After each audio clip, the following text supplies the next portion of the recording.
everyone, welcome back to the Captain Logan Show. It's me, Captain Logan, and joining me as always is my fantastic chat moderator and producer, DJ Martinez. DJ, we were gonna just cover some trailers today, and then it felt like a Thursday because major geeky news drops like 3-4 hours before the show. Always on our toes with this show, but that's the way I like it.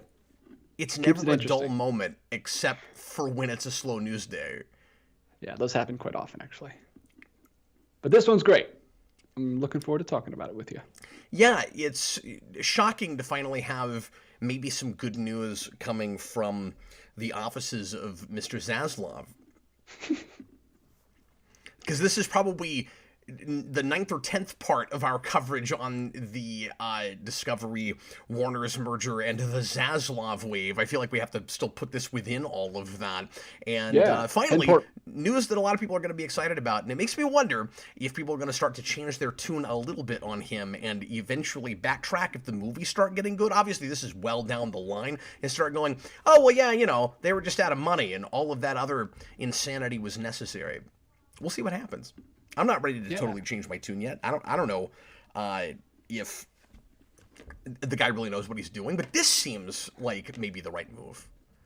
Yeah, I don't know. That'll be season 3 of the Zaslav saga, where we had like a 10. You said it was 10 parts. This is like our 10-part little mini series. Yeah, we can make a playlist. Yeah, Zaslav playlist. We should. Nobody will find it because we already have 150 of those, but we could. Anyway, welcome everybody. Thanks a lot for watching live, and appreciate you tuning in after the fact. If you're doing that, it is 7 o'clock on a Tuesday, and that means that DJ and I are once again meeting for some discussion of geeky news and whatever else you guys want to talk about within reason throughout the show. After we do our lead-in topic, you can ask us, and you can ask us questions right now, but after the lead-in topic, we'll talk about whatever you guys want to, and it can be comics, science fiction, superhero stuff, whatever floats your boat, and you can leave a super chat in any dollar amount, which guarantees that we'll tackle your topic. We've already got one of those, but don't feel like you absolutely have to do that. You can also leave, and thanks so much to everybody who has done or ever will do that. You guys are wonderful, but you can also leave a regular question in the chat and make sure to tag DJ Martinez because he is the guy who reads all the chats. And if you just tag me, they might not get read. Or they might get read anyway, but you have a much better chance if you actually let DJ know about it. So at DJ Martinez, at The Welder, at, say Mike is Cap. He'll answer to any of these things. Well, it took me a second there, but I'm with you. DJ, I don't know if you know this, but you have the same mic as Cap. Okay, I didn't know that, but who is me? Good to know. Yeah. Who is me? Well, no, you knew that. I thought you bought your Yeti because of my Yeti. I got this as a Christmas gift. Oh, that's true. You did. I guess I thought you only got like part of it for Christmas. I guess the mic was also included. Because I had the mic from the year before, but the stand was just this last Christmas. Oh. Or arm, whatever you want to call it. Okay. This is not interesting to anyone. None of this is interesting to anyone. Anyway, I want to say thanks once again to everybody who came out over the weekend for the 24-hour stream. I watched DCEU episodes all weekend. DJ, I only averaged 2 an hour, and I thought I'd do a little bit better than that, but we still got 42 episodes watched. That's pretty impressive. Man's got to eat. I mean, you got to eat. You got to relieve yourself. I mean, there's stuff you got to do with that hour. It did kind of feel like we were taking breaks constantly, and then I had to remind myself, like, yeah, but you don't really want to sit in a chair for more than a couple hours. Like, no, you got to get up, limber up. That's what rule is that in Zombieland? You got to limber up every now and then. You can't just. I never felt the need to memorize the numbers of the rules from Zombieland. Like, I probably know more rules of acquisition from Deep Space Nine than I know the numbers of the rules from Zombieland. It's early on. It's right when they find the Twinkie truck, if I remember correctly. Well, no. Important plot point. It was not a Twinkie truck. And that's right. That was the problem. It was the snowballs? Effing snowballs. That scene is wonderful. But anyway, I digress. So once again, thanks a bunch, guys, for coming out for that. We're going to do our annual Halloween special for the Captain Logan Show on Thursday. And by special, I mean we're going to dress up and do the same thing we always do. Costumes, but basically more of this. The lead-in time, yeah, I might change the lighting a little bit. I don't know. The lead-in time, maybe the music will be spooky. Who knows? The lead-in topic Spooky may music. be Halloween or horror-related. It kind of just depends on what the news is. If something major happens that day also, we'll probably still have a regular lead-in topic. We play everything by ear here on the Captain Logan Show. And Friday night, Austin and I are going to be doing a commentary on a horror film chosen by the audience. There's still a day left if you're at the $5 tier on Patreon or if you want to go to become a patron, patreon.com/geekvolution. You can vote in the poll. And right now, I think Christine, the Stephen King horror film, is tied with one of mine. I can't remember if it was 28 Days Later or The Ring, but anyway, one of those. So yeah, I'm excited. Whichever thing wins, it's going to be a really fun night, and I'm either going to get to watch something I haven't seen in 20 years, or no, 28 Days Later, I've seen more recently than that. I'm either going to get to watch something that I like that I haven't seen in a long time, or something I've never seen but I keep meaning to. So anyway, I've got plenty of those. Say again. I got plenty of those things I haven't seen, but I keep meaning to. So Story of my life. For that, if you're so inclined, it'll be a fun night, and that'll be kind of our last big Halloween hurrah, I think. Okay, let's go ahead and get into tonight's lead-in topic, and then we'll chat with you guys and see what you think about this whole thing. Here is a report an article rather from The Hollywood Reporter. DC shocker, James Gunn, Peter Safran to lead film, TV, Marvel. and animation division. It's funny, this says exclusive, but of course, like, everybody's reporting on this. Maybe they got the initial scoop, I would assume, where with the quote from Zaslav, because that's probably what everybody's quoting is this article, because he immediately made a statement.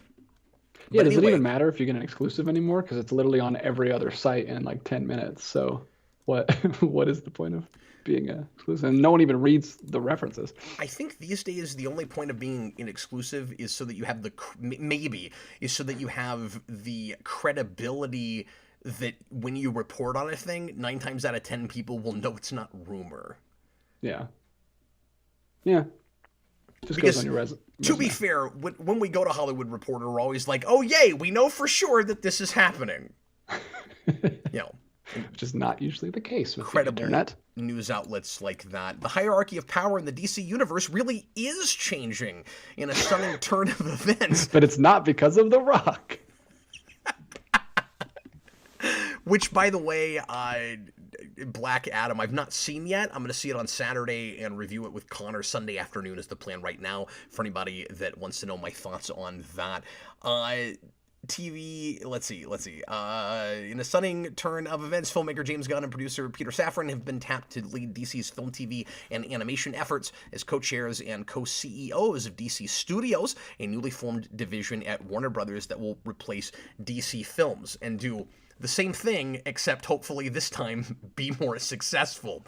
I think it's really funny that we're kind of keeping some of the last vestiges of the DCEU pretty clearly and obviously against what I've been wanting with totally rebooting, but there's no way in going with James Gunn that they're not going to build on what he already did with the Suicide Squad, which was already kind of soft rebooting some stuff from DCEU. Peacemaker apparently continues to do that. Obviously, they're wanting to bring Henry Cavill back as Superman, and I guess they're already kind of making a big deal out of that with Black Adam, and so we're not going to get that total reset like I'm wanting with this whole thing. But I kind of feel like they've changed the name of the studios just so that they can say, like, okay, what we had before wasn't really working, and even though we've still got some baggage from it, we're more credible now because we said studios in our production company, like Marvel does.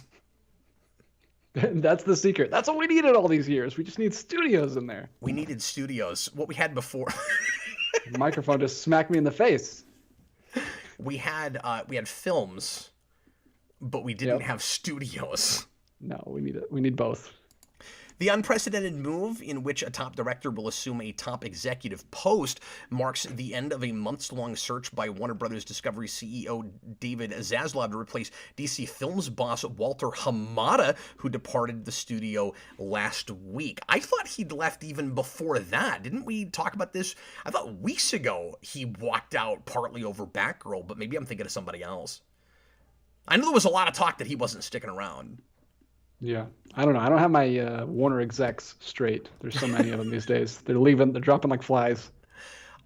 So I'll paraphrase a little bit of this because this is a long article and I don't want to read the whole thing down. But before I do that, one thing I want to remind everybody of is this kind of feels like the same situation we had less formally with Zack Snyder before. Like, Snyder was never officially the Kevin Feige of DC movies, which is absolutely what this is, which is why I made that the title. Like, this is the Kevin Feige thing. Like, he's going to be the CEO of DC Studios, and he's going to be making a lot of the creative decisions. The other guy is the business guy, and he's been around for a lot of their big successful DCEU movies like Aquaman and Shazam. So he's a guy within the company already that they're promoting, and then Gunn is a sort of pseudo outsider that has made a movie for them but wasn't part of leadership before that they're popping up to the top. So it does feel in a way kind of like the Zack Snyder thing, where we put all of our eggs in one creator's basket and he was kind of steering the ship. But this seems smarter in that it isn't, first of all, that it's official. Like, he has a title, he has a role. He's not just a director that's making a lot of the decisions for the major things that are happening in the universe, and then everybody else has to follow suit. This isn't starting with Gunn made a big movie and now everything else has to figure out how to fit within that. Who knows what exactly the DCEU is going to look like after this, and how the Suicide Squad is going to fit into it. I feel like it's important to note that this is not the same situation as Snyder. Even though the last time they tried putting all their eggs in the basket of a creator as opposed to a producer as sort of the guy steering the ship, it ended up being a big mistake. I don't think this is the same sort of situation. I think this is going to look a lot more like if Kevin Feige happened to be a director in the first place and occasionally made a movie for them on top of everything else. So I don't think this means that there's going to be a house style that everybody has to follow suit for. Everything's got to look like a James Gunn movie, like everything more or less, for a second anyway, had to look like a Zack Snyder film. So anyway, the other thing that I want to note real quick is that I'll go ahead and just read this paragraph for you. Unlike Marvel Studios, DC has multiple films set in separate creative universes, and according to sources, Joker filmmaker Todd Phillips' work on the upcoming sequel, which goes into production later this year, will not fall under Gunn and Safran's purview, and instead will be overseen by DeLuca and Abdi. Matt Reeves, who worked under Hamada, has a budding universe based on his The Batman universe, and it's unclear under whose purview Reeves' future projects would fall, but everything else moving forward would be under Gunn and Safran. So what that suggests is that we're still going to have an overall DCEU where everything is in continuity and Gunn is in charge of that, but if people want to make movies that are set outside of that, Elseworlds type things, Gunn's not going to have any pull over them. And DJ, I think that's a good thing too. Yeah, I think so. Variety, keeps variety in there. We have no idea how Gunn is going to do with this position. I know a lot of people like his movies, but he has full control there, and we don't know if he's good at just enabling people to make good films and to give them control or not. Smarty Pants Tutoring says, as much as I like James Gunn, I'm not worried he's gonna. I think he means I'm worried he's gonna push people to make their stuff look and sound like his. I don't know if he'll go that far, but we just need to see how good he is at delegating, responsibility. Yeah, on the surface of it, this sounds like really, really good news to me. I can see various ways in which this could ultimately not be good and kind of fall apart. Some of it, as you say, is going to depend on whether Gunn is good at this job, because he's not done anything like this before in delegating. And part of it also is in how much freedom Warner Brothers gives him to do that job, not just to make his own movies the way he wants to make them, but to not micromanage him in, kind of in the way that Feige has been let loose for the most part under Disney. It's like, will Warner Brothers continue to do that, or even under a new head, could we find ourselves in a situation like we did have with Jeff Johns, where we have one movie that doesn't do as well as the studio was hoping, and then gets rid of the guy who wasn't even really all that involved yet, and then the first movie that was under his purview does $1 billion. You remember that whole thing?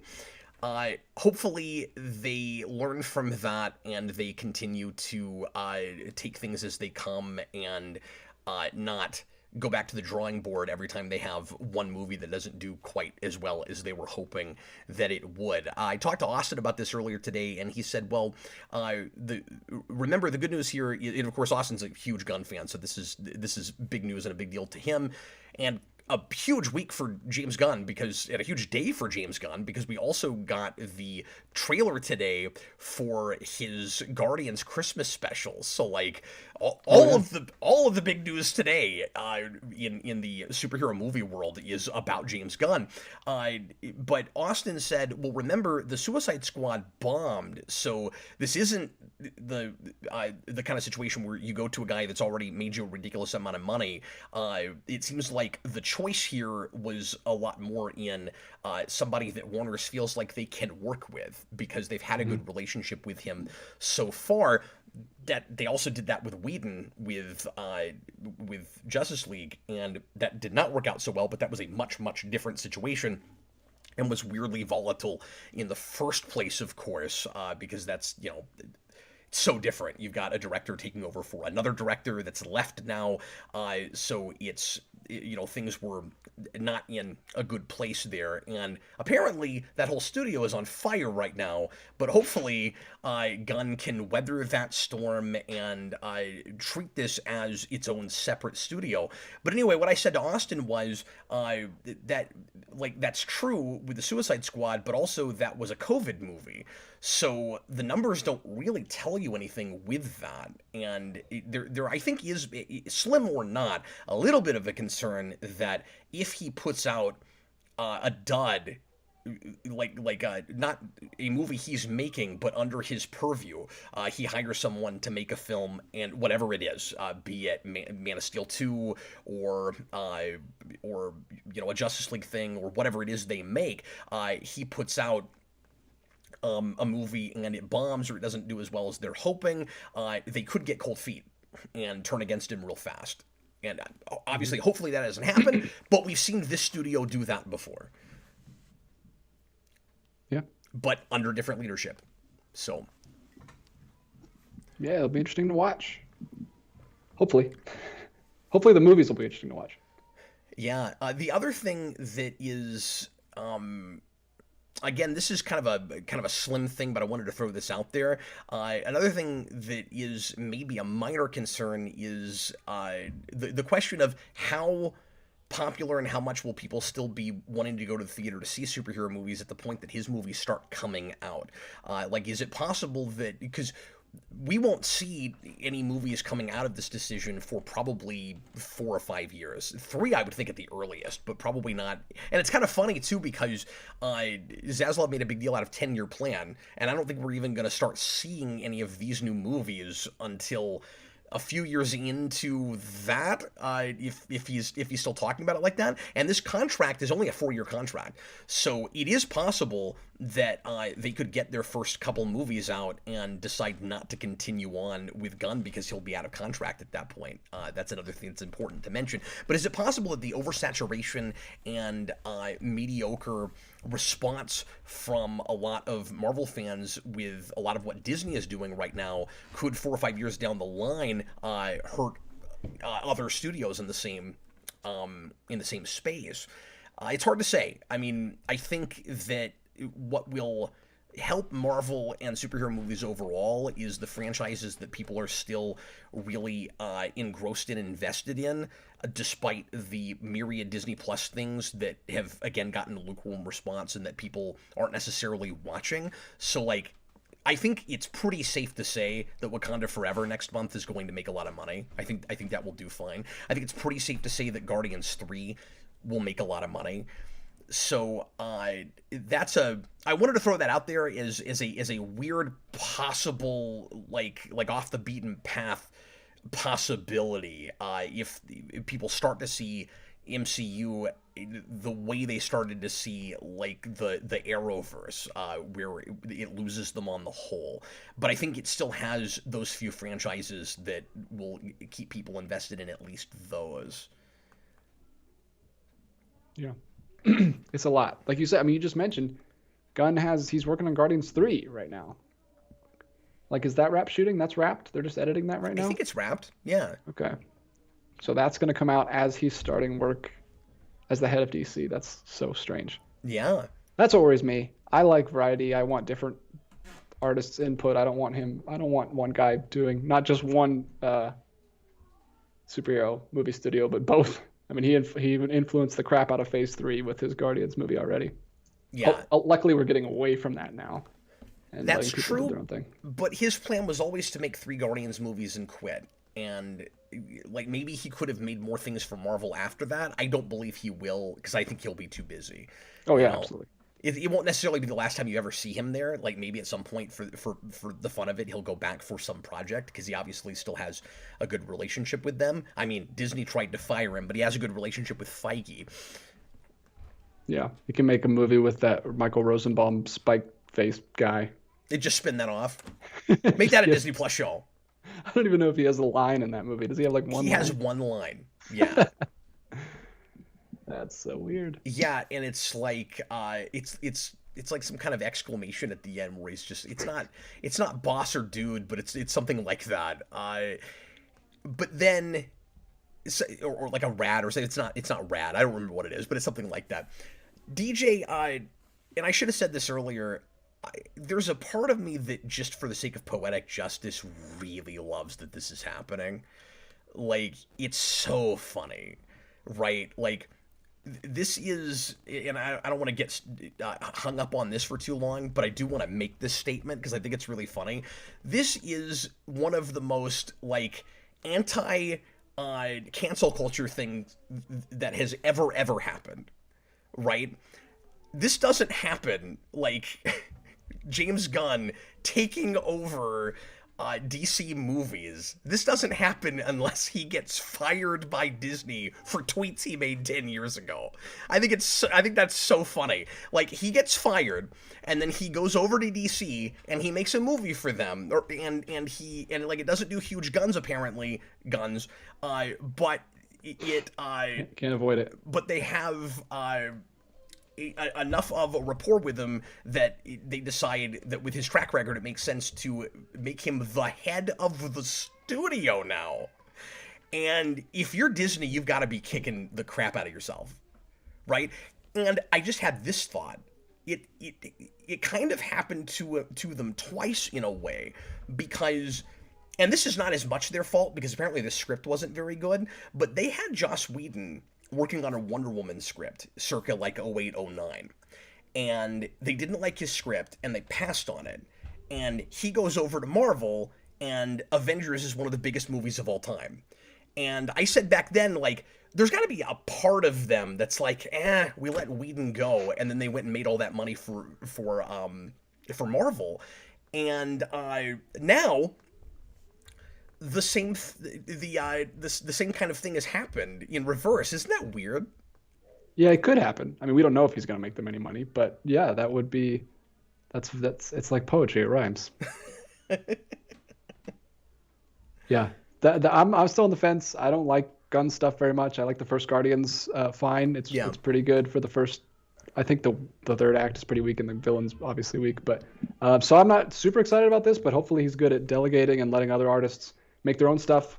Like I said, or like someone in the chat said, hopefully he doesn't rub off his style on everybody else. Because that I wouldn't like. I would not like a universe full of his kind of movies. Yeah, me neither, and that is a concern. My gut reaction is he's got enough integrity as a storyteller, and I've said this before, to make things what they are. Like if he, it's so interesting this has happened because very recently on one of our Captain Logan shows, I was talking about how I'd love to see Gunn direct a Superman movie or something really outside of his wheelhouse to prove that he can make things that aren't, rough and tumble and always about anti-heroes and that kind of thing. But even Guardians kind of proves that, even though it's, because it's just so in his wheelhouse, that's why he gets that job, that it's about a group of people that are somewhat morally ambiguous, but are ultimately heroes at the end, and ends up being very much a family film, even if it has some kind of, risque humor and things like that. It certainly strikes that balance better than, like, the Michael Bay Transformers movies and, like, some other franchises that we think of as family fare, right? And I want to think that if he made a Superman or a Flash or something that's aimed more at a general audience, that he would be a lot better about that, forgetting that he's a better storyteller than Snyder, and not just try to do like the shock factor thing or just make a thing that's for him and him alone, himself. That he would get like what the spirit of each property is that he's working on. And if I'm right about that, if for Gunn the director, surely that would be the case for Gunn the producer, and we'll just Gunn the executive. And we'll just have to see if it turns out that I'm right about that. But I certainly hope so. Yeah, I hope so too. I just can't wait to see what the Snyder Knights, as I recently learned that they call themselves. They call themselves that? That's not very self-aware. What plan of attack they denounce down on Gunn? How are they going to get him out of there so their boy can get back in the reins? They're not going to be happy about this. They're very angry right now. Oh, of course. They've got to be. I had that thought too. They want to restore the Snyderverse, not the Gunverse. The Gunverse is the most hilarious thing ever. That's what they should call it. But I'm with you. That is certainly a concern. But again, I think it's a minor concern. Like, I think, well, it isn't if it happens, but I'm not too concerned that that's where it will go. I do think that you'll see PG-13 and R stuff all in that universe continue going forward, like we've already had with the Suicide Squad, and I don't think there's anything wrong with that. I'm necessarily. We do have to be careful about the way things are sold to kids and stuff, of course. Like, if there's too much cross-pollination between those things, like I'm always worried about doing with Deadpool, you're gonna have a lot of kids that are going to want to see things because some of their favorite characters are in things that they're not allowed to watch, but in some things they are allowed to watch, so that gets awkward, and that's the part of it that I would be concerned about. But the name of the game is variety, as you said. That's what I want. It's just a lot of different kinds of films, and DC, even more than Marvel, it's so easy to make a lot of things in different tones and claim they're all in the same universe, because DC is such a hodgepodge of different kinds of stories and different kinds of worlds that are all kind of hobbled together to become one universe, because that's how the whole thing kind of started. So you don't need a house style for DC in a way that arguably you do up to a point with Marvel, because it's supposed to look a little bit more like the real world. Mm-hmm. Yeah, absolutely. Well said. Shall I read some super chats to you, sir? Let's do it, man. All right. How are we already half an hour into the show? Because we are ramblers. I guess, man. The Ramble Brothers. That's what they call us. Mutale I've never actually tried to pronounce his last name. Mwanan Shiku. He says, the funniest thing about this news is seeing the hardcore Snyder fans have a meltdown. And have you seen the Quantumania and Holiday Special trailer yet? I have. That was what tonight's show was going to be primarily about.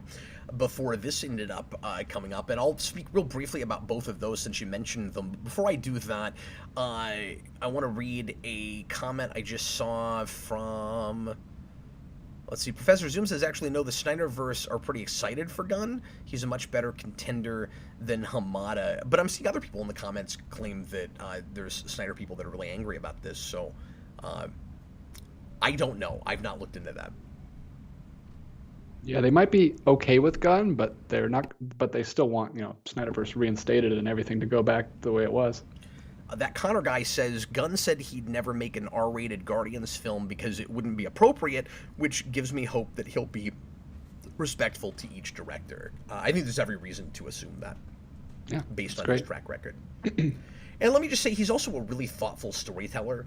I mean, I talked about this a lot when I did my Guardians 2 rewind a few weeks ago, that even when he goes with sensibilities that are not my own and that I don't really appreciate, he just knows how to tell stories, and he knows how to make them driven by the characters and by the world he's created, and to create a living, breathing reality and an internal logic for a thing. And it's good to have those kinds of chops potentially when delegating. I mean, think about it.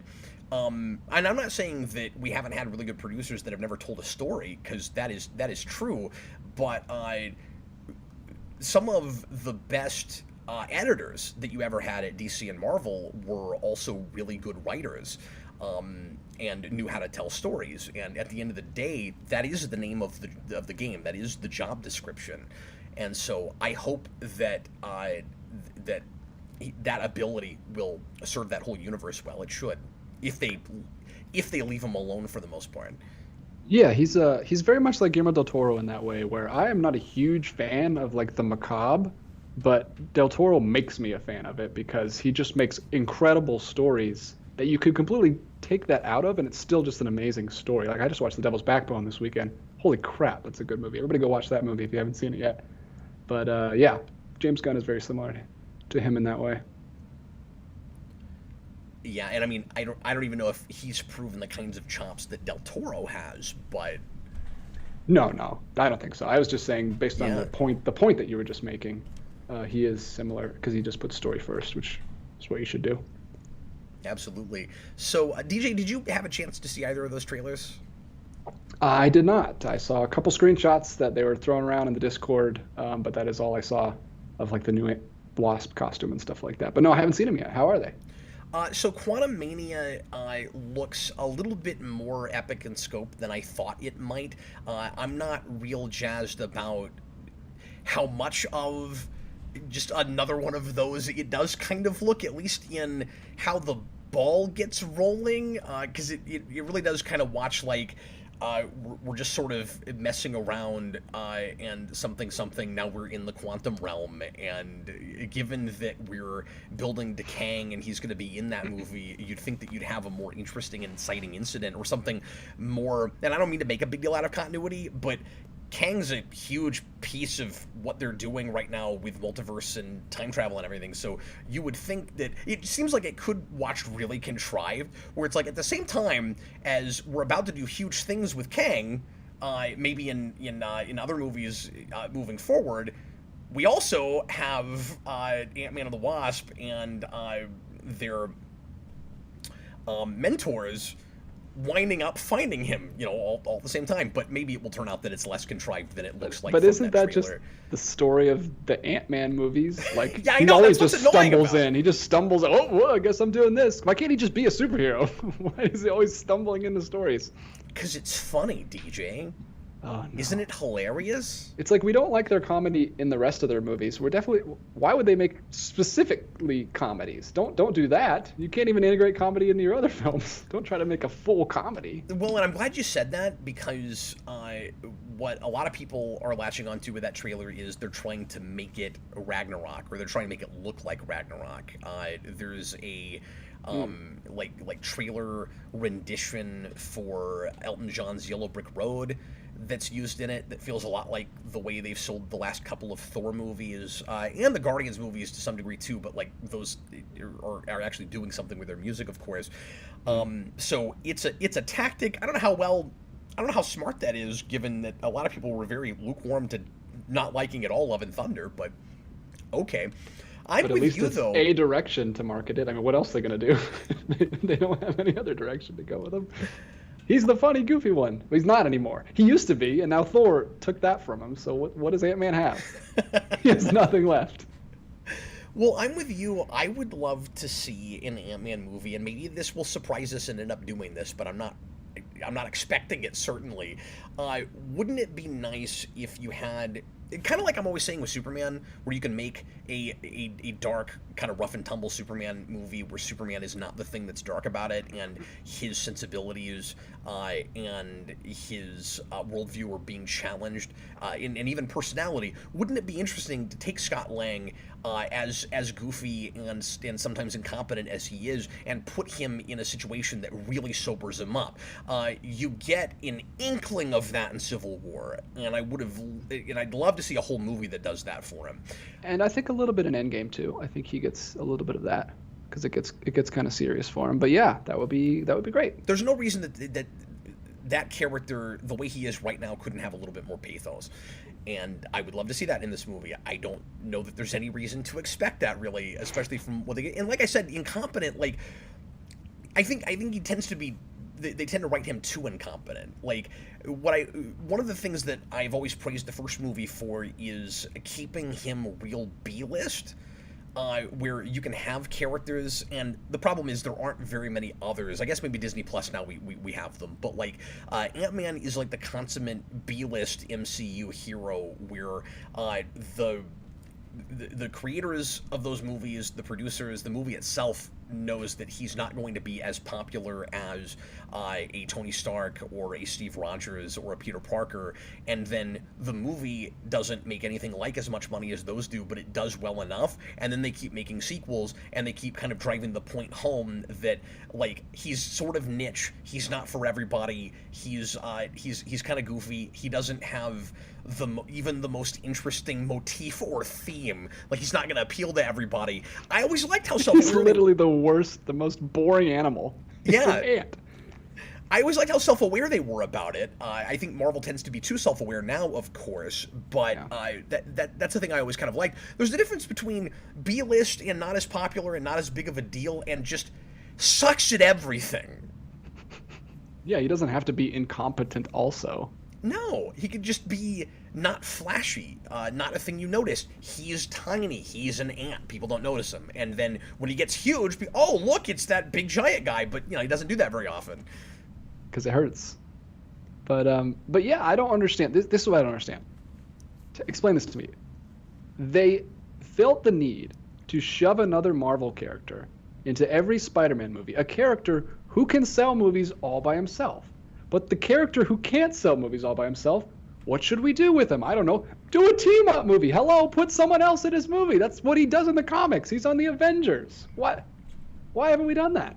And I want to kind of praise them for that, because every other franchise has to be team-up movies, but you're right. They do it with the ones that shouldn't be, and they're not doing it with the one that ought to. Yeah, that's a terrific point. And, I mean, you could argue, well, it's like a dynamic duo because he's got Wasp, but they haven't let her do anything yet. She's just there. In the same boat as him, yeah. If she doesn't get a character arc at all in this movie, I'm going to be kind of irritated, because her name will have been in 2 movies, and she's kid sidekick in that movie. Like okay, she does like some cool badass like kicks and things when she's small, and then she grows, and then she'll hit a guy or whatever, but she doesn't have any character stuff. Yeah. I mean, they kind of did that in the first Ant-Man. He goes to Avengers. It's not Tower at that point. It's something else. And he sees a Falcon for 2 seconds, but didn't do that in Ant-Man 2. Ant-Man 2 was just superfluous. But that's not even team up. That's your typical gotta fight a hero for a second. Yeah, he should have came back in that movie. Yeah, or maybe the second one. That could have been cool.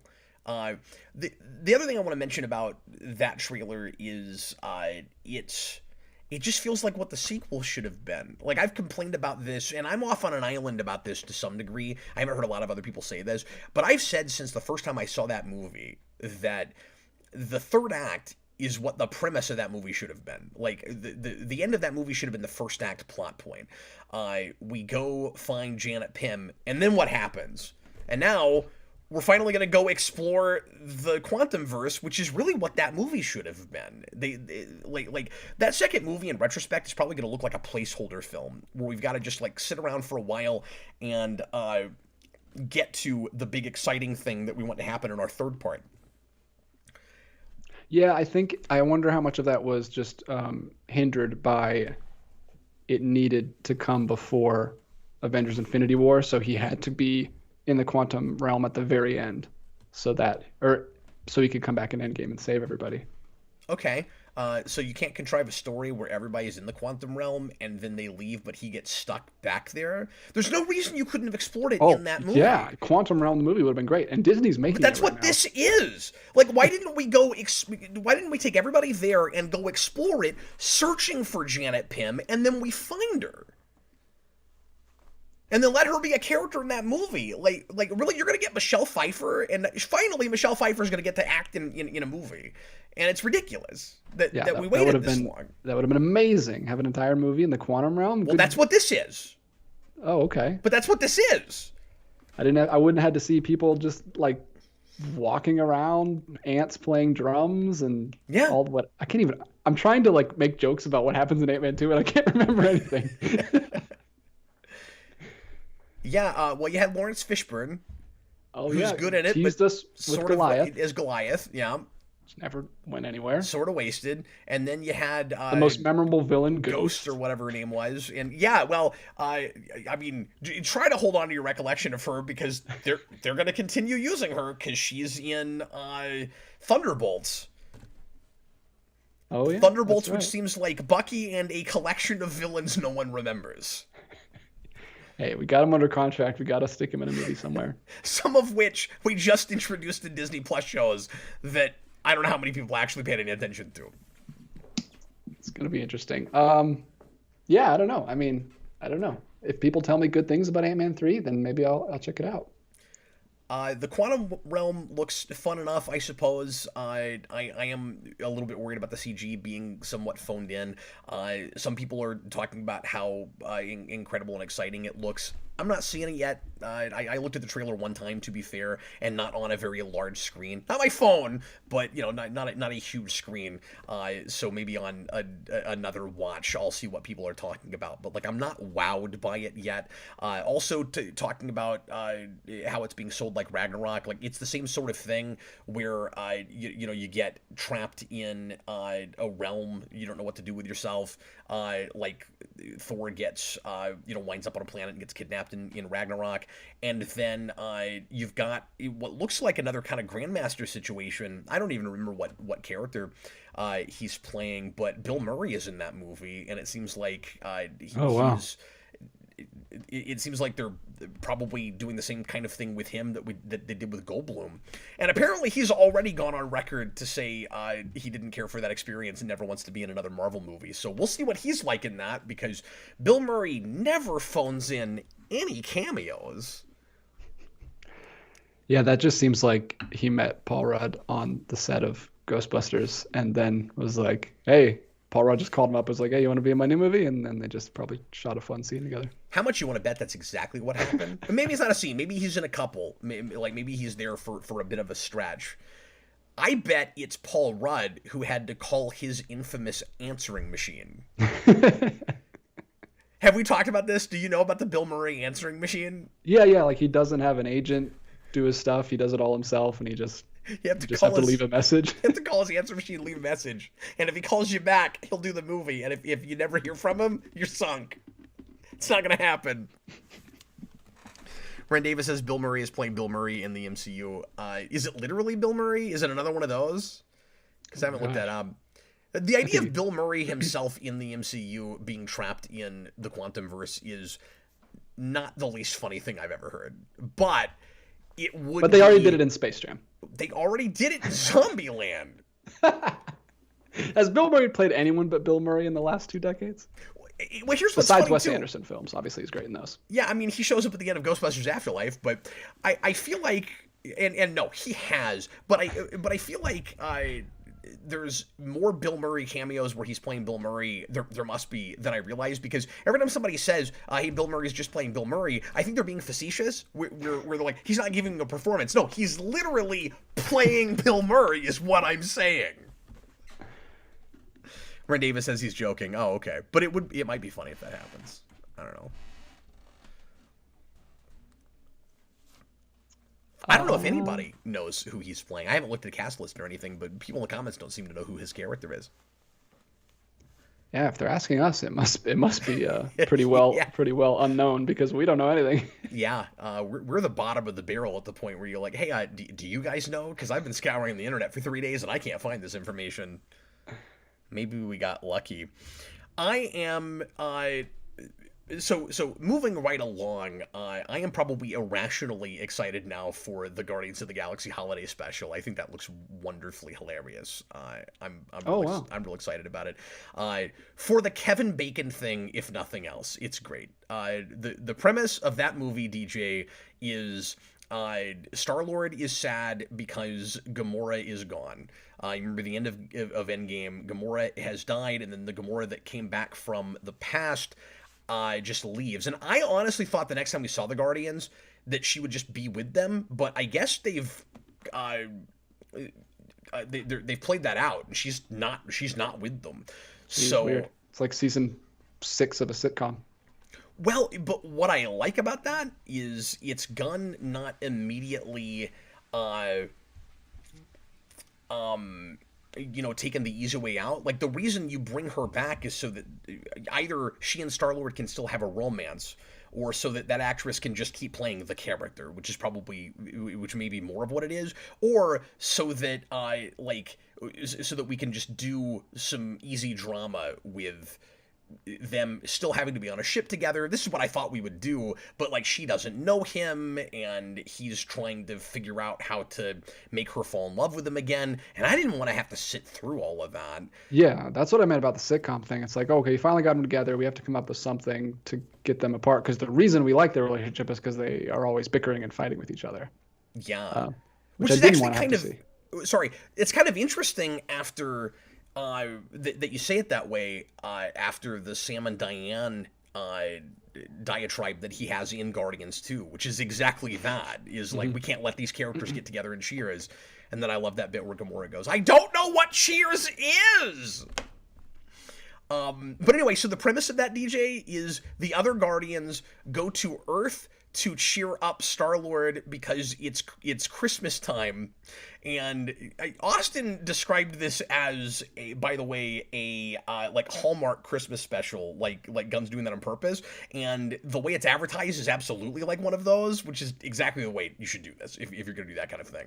I think it's really funny. But the idea is they go to Earth to get Star-Lord a Christmas present, and they kidnap Kevin Bacon.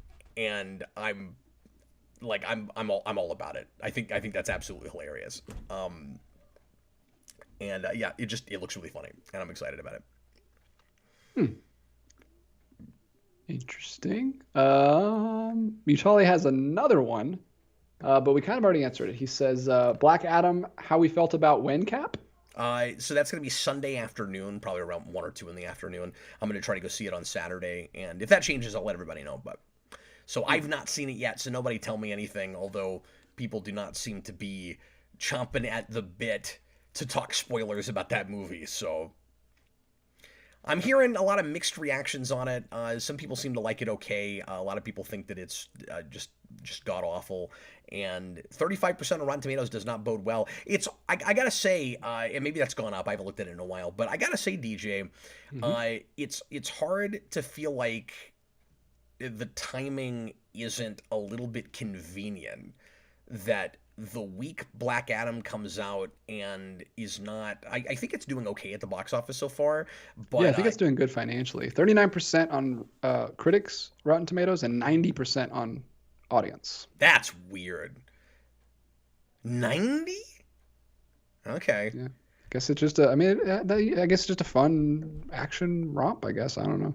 But I was gonna say like it's at least not critically being accepted real well, and Mm-hmm. it was hard. Maybe this has nothing to do with it, but it was hard not to think the timing is a little convenient. That as Dwayne Johnson is making a huge deal out of like this is the he keeps saying Phase 1, which is so weird, and he's like here's we're at like the ground floor of what is now the DCEU, and I'm changing everything, and it's gonna be great. I'm gonna fight Superman, and yada yada yada. That acting like this is their Iron Man or even Man of Steel or something. We already now have an announcement of who's really going to be shaping the DCEU, and who knows how much it's going to have anything to do with Dwayne Johnson in that movie. Like, is there any... Because, again, he keeps saying, like, I can guarantee that I'm going to fight Superman. Is there any chance that he does not get a sequel to that movie and that character never shows up on film again? I just wonder. I don't know. Probably not. He just campaigns so hard for it. He's been trying to get that movie made for like 15 years or something. Yeah. For some reason. For some reason. I really think it all boils down to here's a character with a costume that I saw and I like, and it looks like something I would look good in. So I could play that guy. Yeah. And he hurts people, and that's fun to play. Yeah, but I don't think he's a villain. I don't actually know anything about him. I just want to wear that suit, and I'm going to completely change who he is and what he is. I don't want to be a villain for Shazam. I don't want to be a villain for anyone. I want to be an anti-hero because I can do that because I'm The Rock. Yeah, and because apparently he doesn't think we've ever made a movie like that before, which is like all Sony is making. I don't watch movies. I don't watch Sony movies. I'm The Rock. Well, it'd be okay if he just was transparent and said that. But he acts like, a fan along with the rest of us. And it's silly. Like, it just reads really tone deaf. Yeah, it's just funny. I've clicked on and shared with the Discord one too many of his like posts, and now Facebook thinks I want to see them, and they keep showing me a bunch of his hilarious. Like, I've been a fan of him since I was a little kid, even though he was just in four issues that there's no way I had, and he was just a stereotypical Middle Eastern stereotype, and I look nothing like him, even though I continue to say I look like him. It's really funny the holes he digs. Look at me, I look like Black Adam. I'm wearing the costume.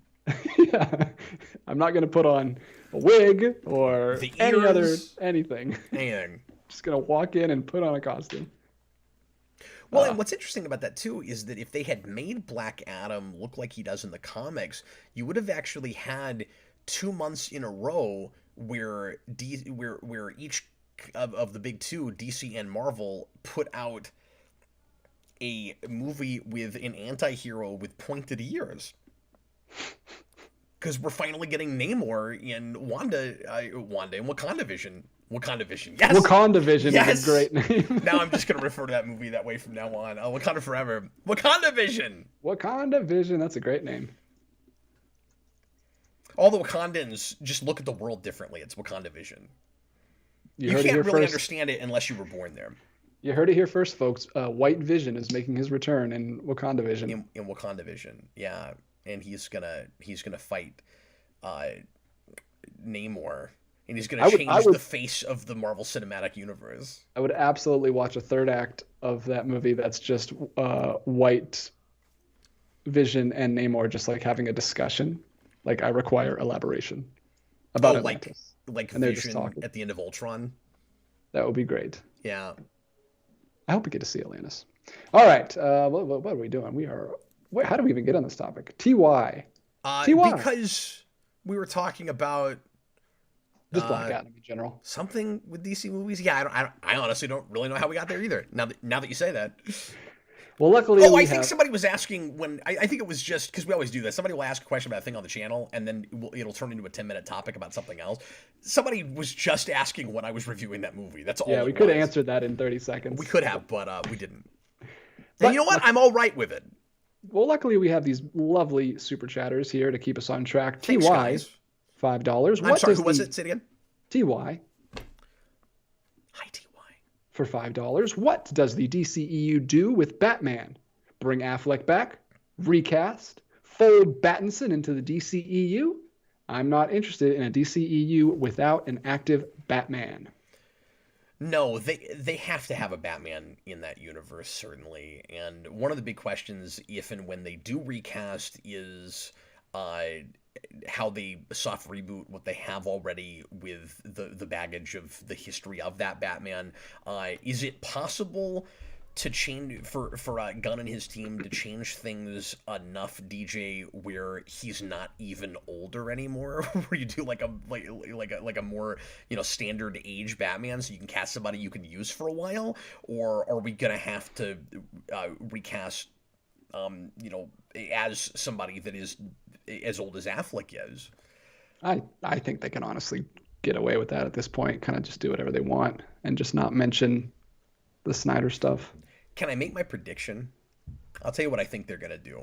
I think they will campaign as hard, and I could be wrong, and I'm wrong a lot, but I think that bringing back Henry Cavill, there's every likelihood that they'll campaign Gunn and those guys as hard as possible to get Affleck back for at least a couple of movies. The problem is that's not sustainable. At some point, you're gonna have to recast it. Like, are they gonna do this? Are they gonna have Affleck and Cavill for a little while, for a movie or two apiece? Because I think considering that Affleck is supposed to be in Flash, and especially if he ends up getting along with Gunn and sees that somebody competent is putting these things together, I think it's possible to sweet talk him or give him the right number of money bags to get him to come back. So the question, if that were to happen, suppose all of that happens, is do we put them in a movie or two apiece, DJ, and then try to get away with at this, I want to say early date, but just having not had them in that many movies, doing the same thing we did with Endgame, where we find a way to kill off our Superman or our Batman, or write them out somehow so that we can make way for someone else to take those mantles up? Like, is it... and Super Sons.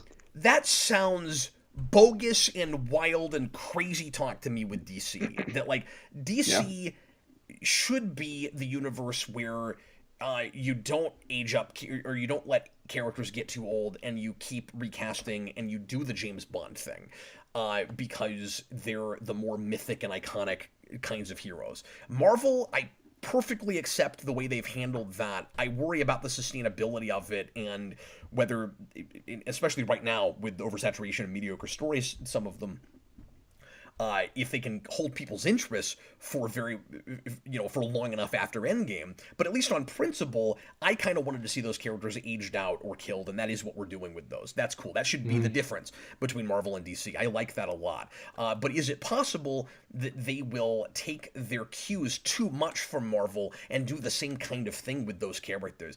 My biggest worry about hanging on to any vestiges of DCEU is that we pretend like it's been a long, ongoing, unbroken continuity that all does make sense together, and that people have been invested in all along, like they were with Marvel. Like, retroactively, we'll just pretend like you've liked all this stuff all along, even though we've moved away from the way Snyder was making movies. And I hope to heck that that's not what we're doing, but I know that's crazy talk. But it will be interesting. We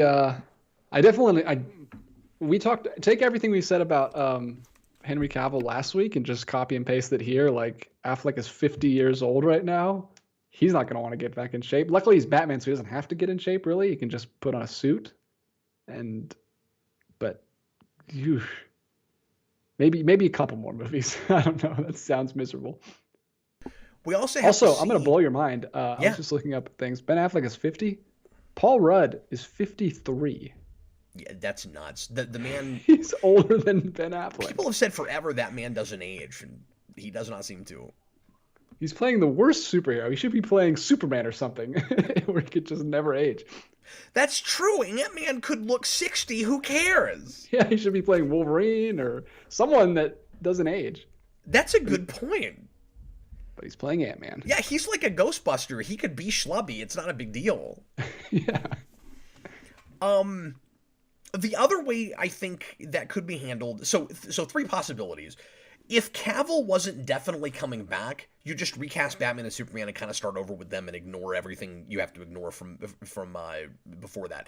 But the complicated thing is that Cavill's coming back, right? So you either have Cavill as Superman and you live with him as long as you can get away with, and you do what I just said with Batman, but not with Superman, which would be kind of weird.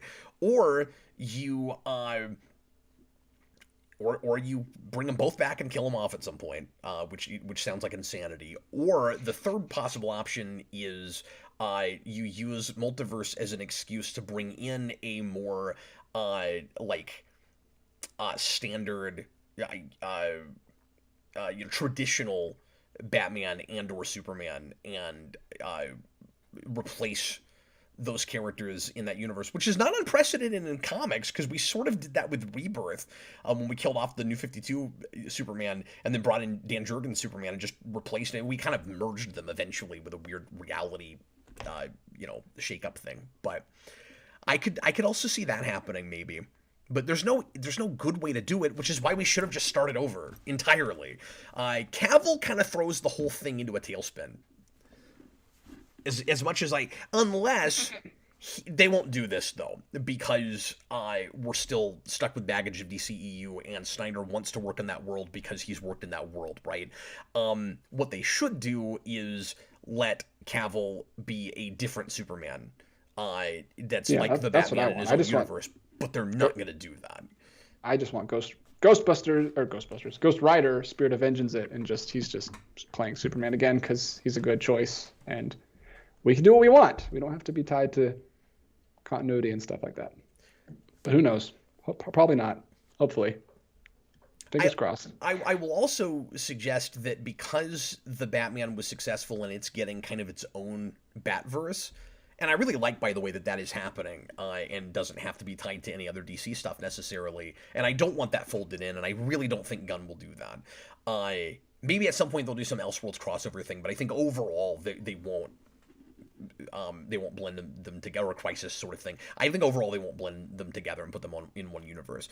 But DJ, I think whatever they do with Batman, you won't see standalone solo Batman movies in DCEU, because it would be confusing branding for them. Mm-hmm.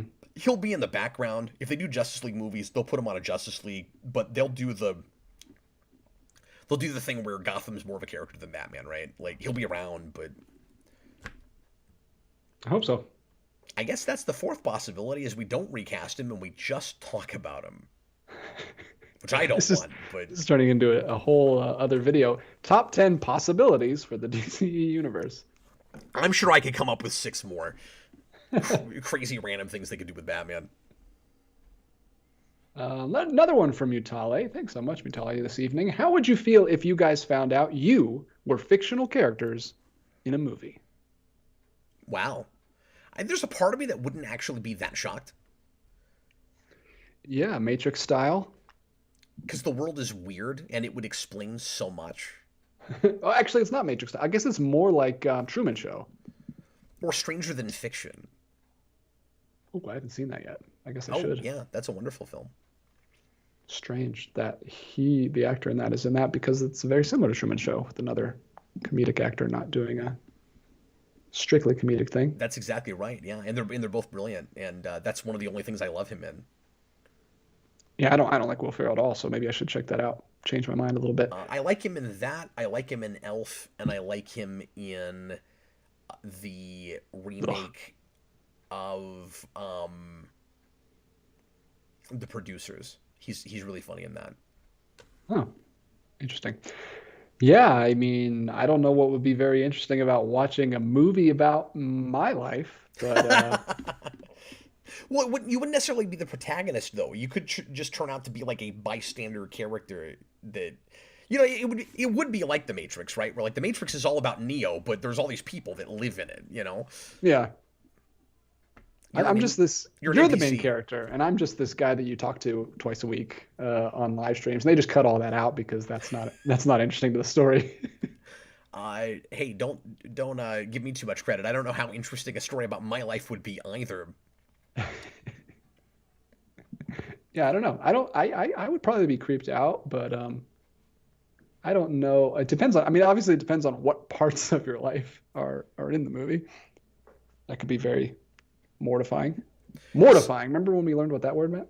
Yeah.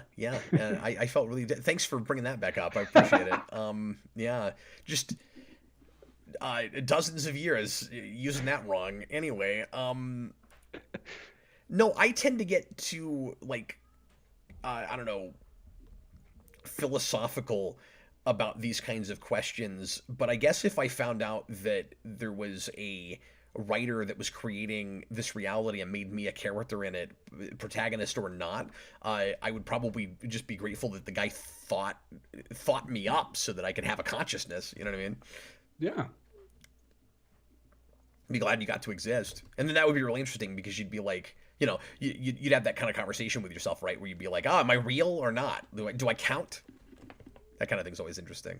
That's why I love stories like that with characters that become self-aware and realize in a fiction that they're in a fiction. Yeah, great episode of TMNT where Donatello meets either Eastman or Laird. I can't remember which one it is, but I think it's season 4. Have you seen that one? Does that happen? Yeah. I've not seen that. He meets the artist who makes them, and he has all these existential crises. Oh, crazy! Because I saw the Kirby episode that's based on the comic with. Yeah. I think that's what I'm thinking. Is that what it is? Yeah, totally. Yeah. That is not as fourth wall breaking as you're thinking, because he doesn't create Donatello. He creates other things though, on the page, and yeah. Yeah, I need to go back to that show. I That's remember they did season. something like that. That's early. Oh, that's that early. Wow. Yeah, that's early. Interesting. I know I've only seen it once. First or second, but I'm pretty sure it's first because I've not. It's first because I've not watched much into even season 2 of that show, and then I've seen some disparate episodes throughout it. But all right, moving right along. Reaper Cheap 775. Hi There is a report that Disney has told Kathleen Kennedy to stop announcing things. I thought you were going to say we got to get that shirt desk. before Marvel takes it. We got to get that shirt on the Geekvolution site before we lose the rights. Stop announcing things. But then he says, no idea if it's true, but I immediately thought of this show. Well, thank you. Yeah, appreciate that. No, there was a piece of news I saw today. Let me try to bring this up on my phone real quick about Star Wars.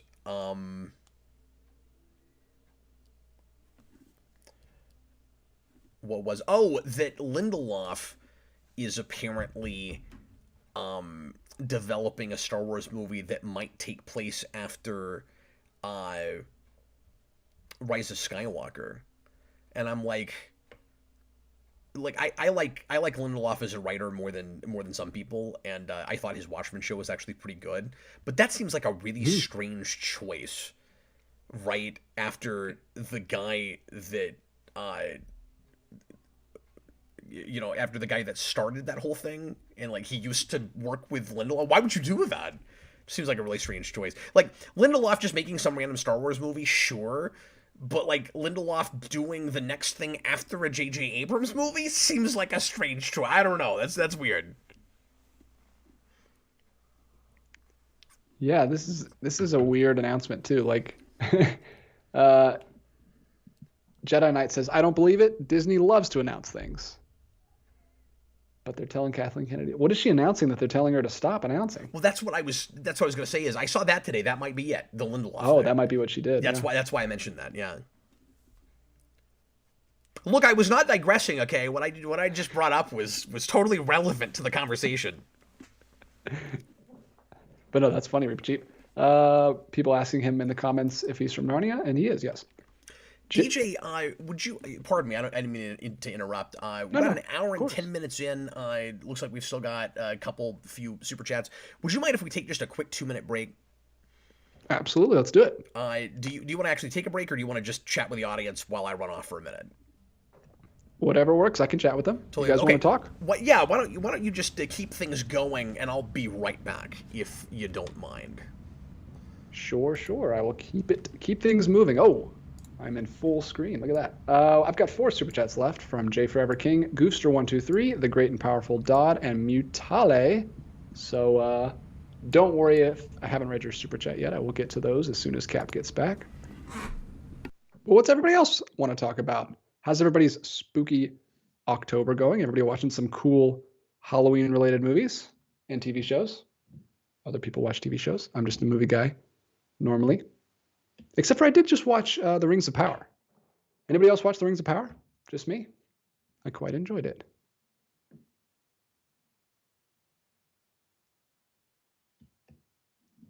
People just talking about Star Wars in the chat. I guess everybody went on a break with Cap because nobody is here. Mutale says, by the way, DJ, you pronounced my last name close. Well, I tried. It was my first try. I'll get better at it. He also says he may watch Halloween Ends. Well, good luck. I have not heard great things, but some people like it, so I hope you like it. Mutale has not watched Rings of Power yet. Daniverse has watched Rings of Power. What did you think of it? It looks gorgeous. It looks incredible. Probably the most cinematic miniseries I've ever seen.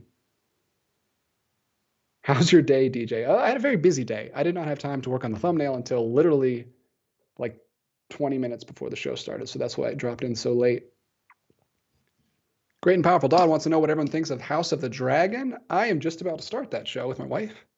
We were watching through Rings of Power, but we just finished last week, so we're about to start House of the Dragon, so I will let you know as I watch it. No spoilers. No spoilers.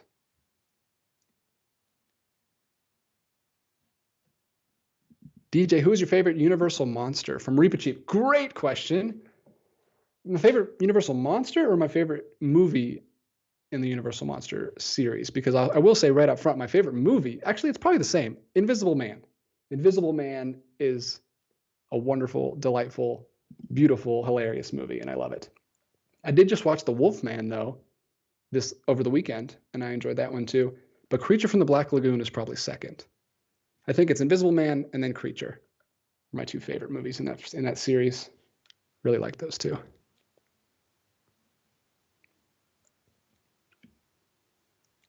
Draco Aries says he's binge watched the 3 Conjuring films on HBO Max. Speaking of HBO Max, side note, I have a rant about HBO Max. I finally got HBO Max back. I had canceled it for months because I wasn't using it. I finally got it back this month so we could watch House of the Dragon.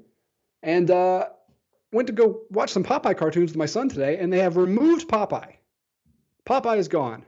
All like hundreds and hundreds of shorts that they had on there. What the heck? Is this a Zaslav thing? Or is it before Zaslav? Why did they remove Popeye? I'm very upset. I was looking forward to watching Shiver Me Timbers like we do every Halloween, which is a good Halloween short, but it's gone. I'm going to have to buy the DVDs now. Rant over. Mutale, DJ, have you seen the 2020 Invisible Man film? Oh, he's back. He's back. Oh, I can't hear you. Feel free to go ahead and answer that, though. I have not seen the 2020 Invisible Man film. I heard great things, though. That was by that one studio. Blumhouse. I can't remember the name of Blumhouse. That was by them. I haven't seen that. Did you see that? I have not seen it either. I keep meaning to. Mm. There is a few horror movies like that people keep bringing up, and I keep going, oh, yes, that's right. I meant to watch that. Dr. Sleep is like that, too. I keep meaning to watch that, and I haven't done it yet. Yeah. So that came up because we were talking about our favorite Universal Monster movies, and the original Invisible Man is my favorite of those first 5 or 6, that series. I really like that one. It's great. And I haven't seen enough. We did Wolfman a couple weeks ago, so I've watched that now, or at least while talking over it. I just watched that over the weekend. It's good. Yeah, I liked it a lot. It's really cool. But yeah, shall we get back to Super Chats? Well, I just want to say real quick, congratulations. You don't need me, apparently, because you retained the entire audience.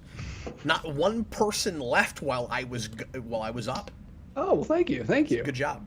Good news. Maybe I should start streaming on my own channel. Maybe I'm good enough at this point, and I won't crash I thought and you burn. were. I thought you did stream on your own channel. I have not streamed this year. I don't think. I think I did one at the beginning of the year, but yeah, I've been just posting edited videos. But I do want to get back to it soon. Well, I mean, to be perfectly honest with you, I mean, maybe a blend of both, because you certainly, depending on what kind of content you're doing, I think it's easier to grow an audience with more polished stuff initially, depending on the kind of stuff that you do. Like maybe if you're a gameplay channel, and because YouTube is like not as big as Twitch for that, but there are still a lot of huge streamers that do that. But like, I don't know, if you're live streaming all the time and you're just a live stream channel and you're doing something that people like to watch live, then sure. But the kind of thing that you and I do, it's a little bit harder to build an audience doing it. And yeah, part of the reason I've gone to entirely live streaming is just for the sake of practicality and convenience for me, because I don't have time to edit and get things out in a timely fashion. Like I would absolutely. I would shoot something and it would sit for 2 or 3 weeks and it wouldn't be timely anymore, and there would be things that I said that weren't like relevant or like really dated the video by the time I finally got it out, and I'm like, this sucks. Like if I can do, we get so much more content out because I do it this way. And I know that some people don't like or prefer the live thing, and I know that this is a lot more kind of, I don't know what word I'm looking for right now, kind of gruff and you know, not polished, certainly, but like I said yesterday, I've gotten really addicted to it. Like I really like doing it this way. And a lot of discussions that we would have, the only difference between doing it live and doing it pre-recorded is that, yes, sometimes I would cut a little bit out, but I didn't edit discussion videos real heavily. And we can interact with the live audience, which makes them longer, but also A, educates me quite a bit, stuff I didn't know about, and B, somebody in the moment can tell me when I said something really freaking stupid, so I don't have to read 30 comments from different people all telling me about that one dumb thing I said. Yeah, I think for discussion videos, it absolutely works. It's pretty much the same feel. I'm kind of all over the place right now because I am posting edited shorter videos, but then I also like doing the discussion videos with Connor and some other guests. And I'm trying to find that balance. I have a show called Criterion Corner where we just watch a Criterion movie and then discuss it. And some comments are like, this is a little bit long for a review. And I'm like, yeah, I know. It's not supposed to be a review. It's just supposed to be a discussion. I'm thinking of actually labeling that as Criterion Corner Podcast, just to let people know up front. It's just going to be mostly listen to this. Don't watch us. It's just us talking. So there's nothing to watch. But I don't know. I'm navigating through that. But yeah, I think I'm still going to stick with edited videos and just do a live stream, every once in a while. Yeah. Well, personally, just my 2 cents. I think you're just as good at both.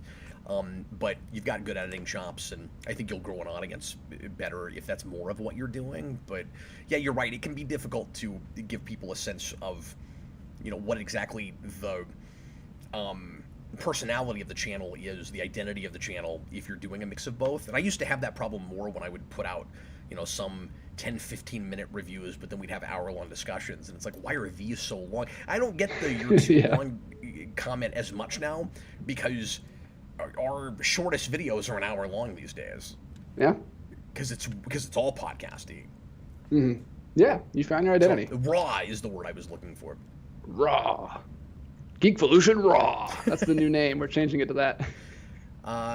Okay. I wanna see that logo tomorrow. I'll make like a wrestling looking logo. Geekvolution Raw. Okay, what else are people talking about? All right. Well, Jay Forever King. Hi there.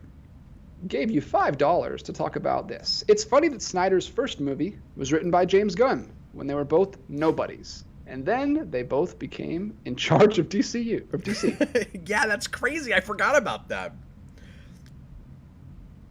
No, that's wild. I wonder how those guys get along, and if they talk, if they're friends, or if they see each other as more kind of rivals now, or if Gunn is just like maybe in the back of his mind, like, I don't know what Snyder was thinking with the movies he was making, but like really diplomatic about it, because like now he's stuck with the baggage of it.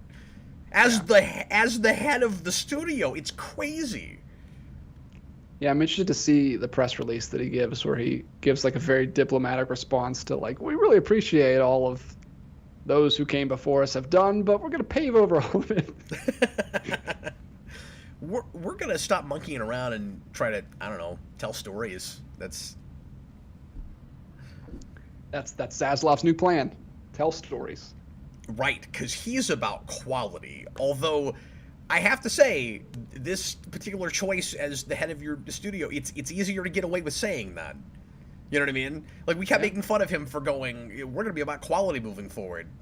They hired a guy that might fulfill that promise. Yeah, he's putting his money where his mouth is. He's putting his $6 million a year or whatever he makes up where his mouth is. Well, no, that he's pocketing and buying probably like 19 boats and summer homes in various countries.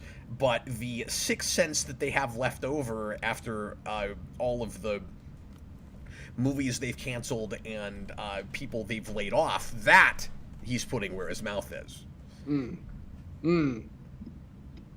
That dastardly villain, Snide Zaslav. I meant to bring this to pull up the article for this, but apparently they've somehow spent like $1 billion in layoffs and cancellations. And I'm like, well, at the point that costs that much, why don't you just let everything keep going? I don't understand. That just puts into perspective how much debt they were in. Yeah, that exactly. $1 billion is a good thing. My goodness. They're so broke. Well, I meant to make this joke earlier. It's I can't even fathom these levels of money that they're dealing with. Like, I don't even understand it. Gunn, I was going to make this joke earlier, DJ, but Gunn, the joke's going to be on him because he's going to get to develop new movies for DC, but they're only going to have enough movie to develop like half a movie a year. That's true.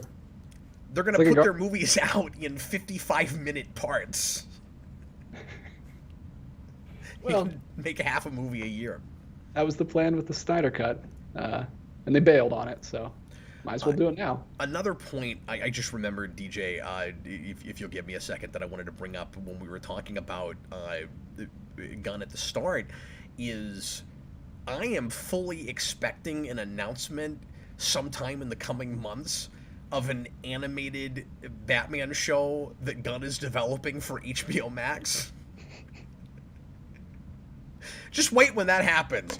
When they axed Caped Crusaders, and that has to be shopped around at other networks, but now in other streaming services, but now Gunn, because we've been talking exclusively about movies in DCEU, but remember, he's also in charge of the television and the animation side, which very often is split up between different heads. And like Jeff Loeb had animation for a while at Marvel, unfortunately made a bunch of shows that I'll never watch and review probably because nobody would care, but you've got Gunn heading up all of it. Okay, well, if he's doing animation, DJ, like he's not going to want to make a Batman show, and they almost had a Batman show, so that show and then that's going to happen. He's going to develop a Batman show. It's going to go on HBO Max, and that will be hilarious. Probably. You're probably right. He's probably just going to get Caped Crusaders before someone buys it. Well, I don't know, because they acted like they just didn't have the funds or whatever for that to be another project they took on. I'm not 100% sure why some other projects they hung on to, but that they got rid of. But so they're gonna pay money to develop new projects when there were some projects they already had for DC animation. Yeah, the animation side of it is really weird. Yeah. Well, hopefully he saves the animation side. I don't know how Gunn feels about animation. I haven't seen him. Has he done anything in animation? Hopefully he likes it. Hopefully he's pro animation. I can't imagine he wouldn't be. No, I mean he definitely has some cartoon sensibilities, but I don't know that he's worked in that world at all. Mm-hmm.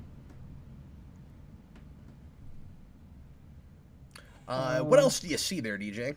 I see Goofster123, $5. Hi, Wasn't the original DCEU plan to pass the mantles onto Batgirl and Supergirl?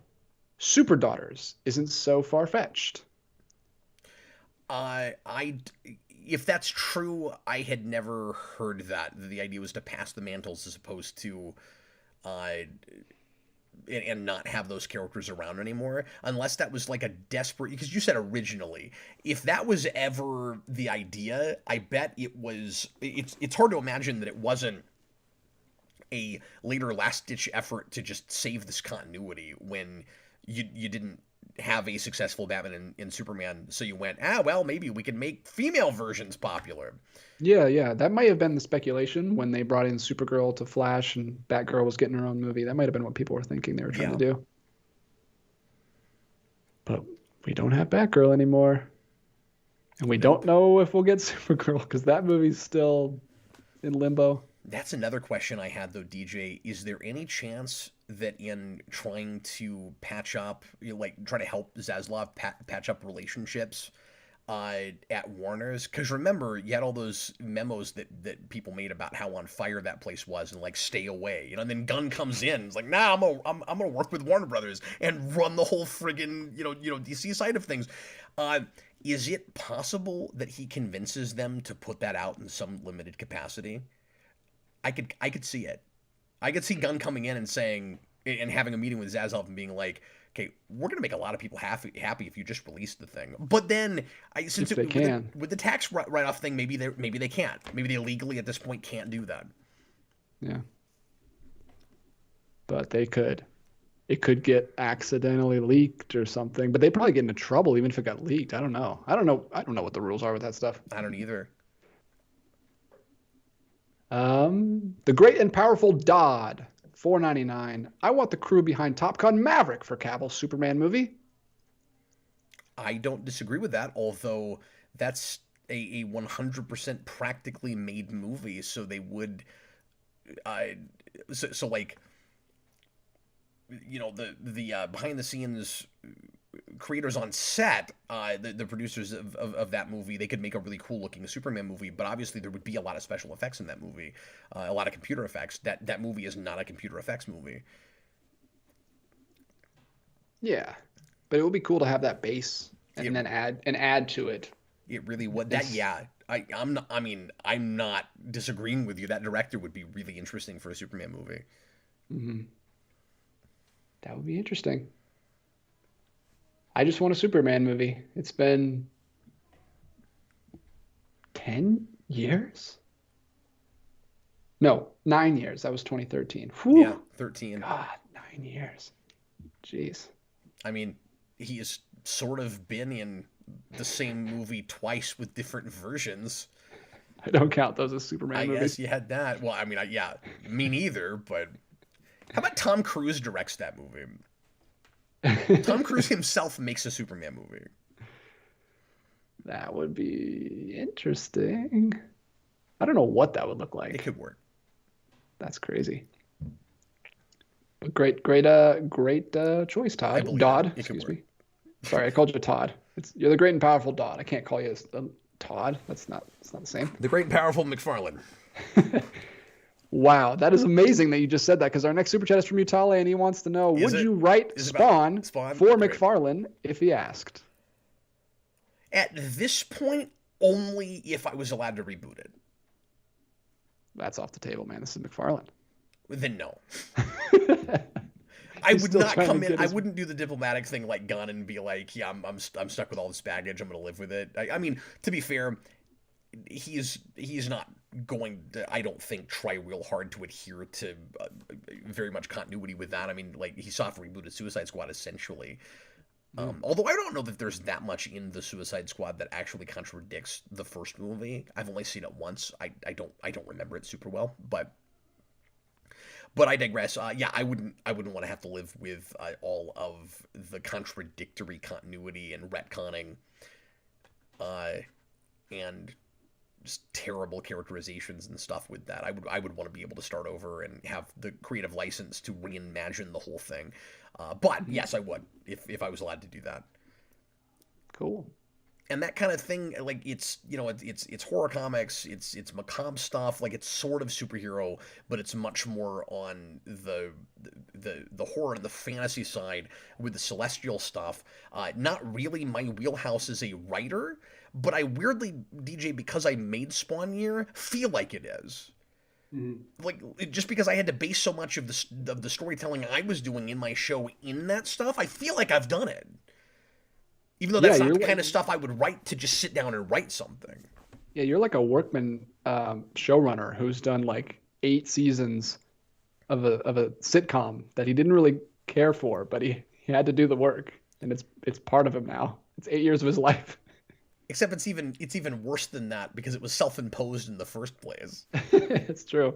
Didn't even know what I was getting myself into. I didn't know those books were that bad, and I didn't know that I was ultimately going to even really be telling a story, because that's not how it started. It started as just a framing device for a situation to put reviews in, and then it turned into this kind of, Yeah, you're a victim of your own stubbornness. Story. Yeah. And then ever since then, I can't complete anything. Oh no, maybe that's what broke you. Maybe you had all these things that you always finished to a fault, and now Spawn Year broke you. Yeah. This got really sad. Or maybe it was like a release where like I learned to give up things that are dumb. Oh yeah, that's a much more positive spin. Let's go with that. But then, but the problem is the story of. Not the fictional story, but like if there's a lesson for me anyway to be learned from doing Spawn Year, like the real life story, is there are more rewards than punishments for finishing a thing like that, Yeah, so absolutely. Because it is probably the project that I'm most proud of, maybe equal to my documentary, and this is all quite a while back. I haven't done a project like this in a long time. I haven't finished a project like this in a long time. Oh no! You're getting back to Sadville. Let's positive lessons we're taking from this.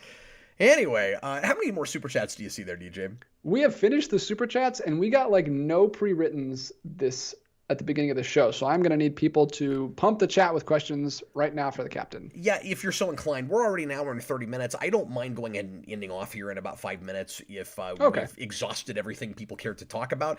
So we'll say last call for super chats and for questions in the comments, and we'll just kind of talk amongst ourselves here for a couple of minutes. But yeah, DJ excited to finally get some maybe good news from the whole Warner Brothers thing. It's always bleak. It seems like and not just Warner's, like Netflix, and it seems like every time we do a news discussion at the beginning of the show, it's never like, this cool thing got announced.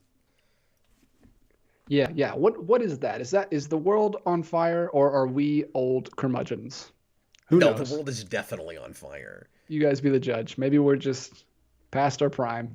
Grumps. I don't think so, because not that I keep up real hard with a lot of other YouTube channels, but the couple of other, because I follow a couple of like gaming news channels and that sort of thing, and at least in that world, it's the same thing. It's like very rarely are the news videos like, there's this game coming out I'm really excited about. It's, here's all this anti-consumer nonsense that all these companies are doing. And it doesn't feel like they're, soulless and going out and looking for those things because they know they're going to get more views than the actual positive videos. Some of these guys want to talk about more positive things. They can't find them. Like, there's nothing exciting happening. It's just doom and gloom all the time, it seems like. Yeah, I don't know. I've had good news, but I'm in a slightly different space over on my channel. I'm not I'm admittedly not in the superhero space, geeky space as much as I used to be, which is kind of sad, but maybe not based on what you're telling me. Yeah. So I got one from Ryder here. Do you think James Gunn will #release the air cut? I doubt it at this point. Mostly because, and I'm hesitating because I don't even know how much that would be up to him. Like, when I said that about Batgirl, and now that I'm thinking about it, that's probably not even legal. They probably can't even do that. But, like, I don't think that he could walk in there and make that choice unilaterally now that he's heading up the films. I don't think he would have anything to do with necessarily the releases of older things. I just think he might be able to, like, sweet talk whoever would be able to make that decision, i.e. Zaslav. Maybe if he wanted to and if it was legal. But with the Ayer cut thing, I mean, maybe the same thing if he really wanted to see that released. But unless Ayer was like a real good friend of his, or because he made the Suicide Squad and he's seen a better cut of the original, he's got a vested interest in seeing that happen. Because the Snyder cut of Justice League apparently didn't do anything like the numbers they expected it did, I would be surprised if they would want to go backwards like that and release another old cut of a movie that nobody's really talking about anymore. Especially like the I think a lot of the Snyder fans want to see that, and anybody that really likes Air, like I do still hear that some, but I think a lot of that is just well we got the Snyder cut out. What else can we get them to do? Like we know this thing has to be laying around. Surely he's got this much different cut, and that's not even a thing I think we know as for sure as we did Justice League. Is just how really how different would that be? If that is public knowledge, I don't know about it, but. Yeah. The Snyder fans were really just like toddlers who threw their food off their plate onto the ground, and their parents ran over and picked it up and put it back. And then they're like, wow, what else can we get them to do? And then they just kept trying things. Yeah, I mean, if there is a much different cut, I would like to see it, certainly, because that means Air was really thrown under the bus. And, as much as Snyder, really, because they got trailer people to edit his movie for him just to make it look more like Warner's thought they could a movie they could sell right then. Trailer people sounds like such a different thing than what you meant. They just got some hobos living in an old broken trailer with no electricity to edit a film somehow. You know how to edit? Come on. Got this great film for you to edit. It's not what I meant. Not what I was saying. We haven't talked about this at all, I don't think. Busted Sim, any thoughts on the Gotham Knights game? I forgot to cancel my collector's edition pre-order, so now I'm out a decent number of money for an apparently not great game. Oh, no, unfortunate. Well, when you say that you forgot to cancel that pre-order, did you hear a lot of bad things and you're like, oh, I'm going to cancel it? Or did at some point you just decide, yeah, never mind. Like why were you going to cancel it? I wonder.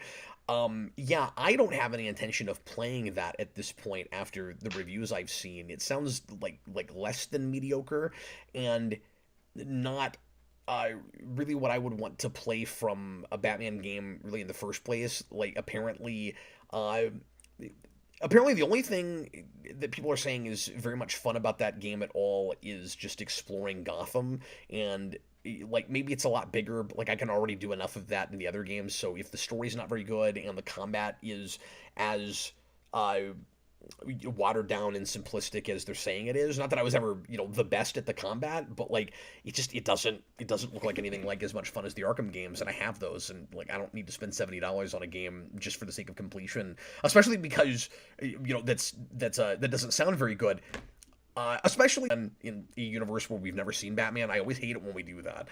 And that's what the Gotham Knights show, which doesn't have any relation to this, but also is doing, I think, with that CW thing. It's what the Birds of Prey TV show did. Like, stop it with that, Let me get invested in your Batman. You'll be like, oh, well, we all know what Batman is. Well, yeah, but you're introducing me to a new iteration of it and killing off the main character, and then giving everything to his proteges. It's weird. I don't like the look of the costumes in that game. It's okay if you do flashback scenes with an actual Batman mentoring those characters, I think, right? If you did a movie about this, but you actually showed the Batman when he was mentoring those characters in flashbacks, I think that would be cool. Maybe. Or that would be acceptable, at least. It depends on how well written the story is. I'd much rather get there in something.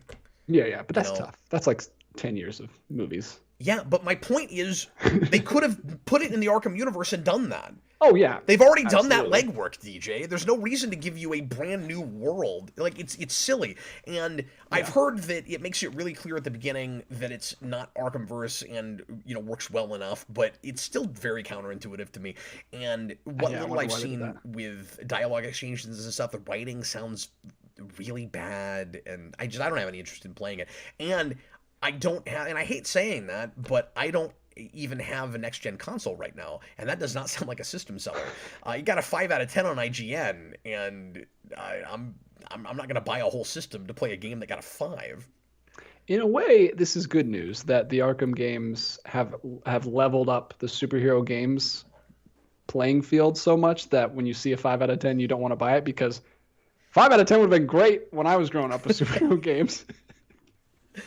And I So don't we mean had to say that nothing. IGN, by the way, is the be-all, end-all, but like and I get why people don't like them, but their video reviews, I tend to line up with them if I'll see a review of theirs and then I'll play the game, and like usually they're kind of close to what I would give it. So, and also there's a consensus with this so far. Like there's not a lot of people that are seeming to really enjoy it, and I'm just bummed that Rocksteady's doing a Suicide Squad game instead of a Superman thing, or somebody else that I'm more of a fan of. But I'm sure that game will be fun. I don't really want to play a real like raunchy DC game right now. It's just not what I'm interested in. But whatever. Like that's what, if I do get a new console, that's what I'll be stuck with for something probably of the Arkham quality. Mm-hmm. But that's a good point you're making, that the bar was raised so high by Arkham because maybe people would have accepted, even with all of its glitches and stuff, maybe people would have accepted the Avengers game more or something like that if it was such slim pickings. But we've had... Oh yeah, that would have blew my mind in 2005 when all we had was crappy, rushed out superhero movie tie-in games. Yeah, that was a crappy, rushed out, not tie-in game that was trying to build a video game cinematic universe, I guess, but cinematic video game universe with superheroes. I don't know. Yeah, is there not a word for that? There needs to be. Video game-atic. Yeah, no. Go back to the drawing board with that. We'll figure it out. There are some superhero games that look really interesting. That Wolverine game I want to play. Like, I might ultimately have to get a PS5 or an Xbox Series system, assuming... But it might be a year or two before I'm going to feel like I really have to. Because right now, because I'm not playing a lot of video games at the moment. I don't have the time. But right now, the few things that I really want to play are coming out on Switch and looking okay on Switch. So I'm not really feeling the need to buy a console. And that's good because you still can't get a PS5. That's crazy. Still. You still can't get one, hardly. What nonsense is that? It's crazy. What a great business plan, Sony. Good job. It's not all their fault, but... You ready to call it quits? What should we do? Yeah, we can go ahead and wrap up here. Thanks a lot for being here, folks. I hope you enjoyed tonight's show. We will be back with you again on Thursday for this year's Geekvolution Halloween special on the Captain Logan Show. And by special, I mean we'll wear costumes, and I'll probably make the lighting darker. And we might... Spookvolution. We might play in with some different music. I don't know yet. And then, like I said, Friday night we'll be doing a horror film for a... commentary, and lots more fun stuff coming your way here on Geekvolution. Really appreciate you guys, and we're gonna go ahead and bid you farewell. DJ, thanks for doing it once again. Absolutely, always a pleasure. Had a really fun time tonight, guys. Thanks for the great questions. You guys are wonderful. We sure appreciate you. Bye, everybody.